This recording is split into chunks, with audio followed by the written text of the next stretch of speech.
Hello, this is Dawn over at Plot Chronicles. Today, I wanted to sit and discuss with you guys about what I think makes bad ending of a book. Now, this is merely my opinion, and what kind of books I like for an ending, what makes a good ending.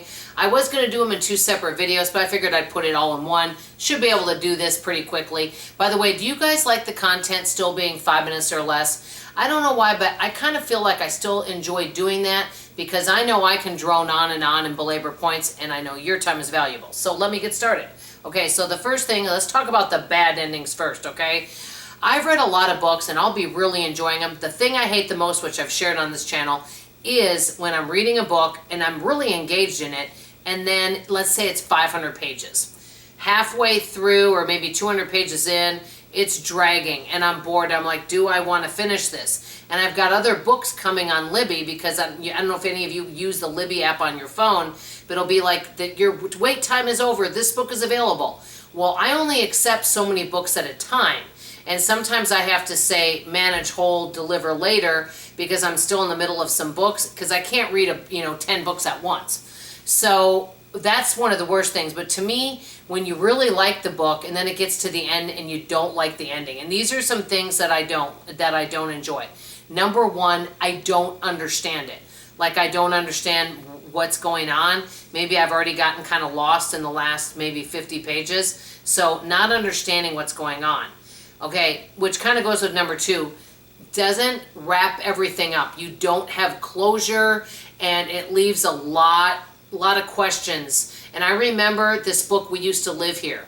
At first, I really liked it. It's supposed to be a horror/thriller. It was really interesting. It was something very different. Sometimes I like to read something different, because otherwise you read these formulaic books where kind of it's the same kind of things all the time. Well, it was really interesting, but then it started getting towards the end and I just didn't understand what was going on. Maybe we're not supposed to understand everything. And maybe I can be too analytical and I want to understand. But I don't understand what this ending is in the last 50 pages. And so to me, it leaves a bad impression if the last 50 pages of the book are not good at all, if that makes sense. Okay, so it leaves questions unanswered. Number three, the ending comes too fast where it tries to wrap everything together. And all of a sudden you're like maybe 50 pages before the ending and there's so many things that are not solved yet. Whether it could be a romance, could be thriller, doesn't matter what kind. So many things are not solved. And you're like, well, gosh, we only have 50 pages left. And then they abruptly end it trying to wrap everything up together. Okay? I like it when it kind of moves along, in a proper way so that it's just doesn't end super fast. And the other thing is the last but not least is when you actually figure out the ending, 100 pages before the end. You already know what's going to happen. Usually I can never figure thrillers out. I'm like, oh, I think I know what's going on. But a lot of times I can't figure it out. But there's been a few thrillers lately that I already suspected and figured out what the ending was, which is kind of surprising. So those are some of the things that I don't really care for. Now, this is what I do love, okay? I've read a lot of books. If I averaged out in the last 5 years how many books I read a year, I'm going to say about 100, okay? Now, a few books I skim. I'm not counting those. This year, I'm keeping track of how many books. So like in March, I read 18 books. That does not include books that I DNF'd and that I skimmed. I don't include, even if I finished half of a book, but I just skimmed the rest, I don't include that in a book that I finish. So these are some things I love. I love a book with an unexpected ending. I didn't see it coming. Very few books nowadays for me seem to have that.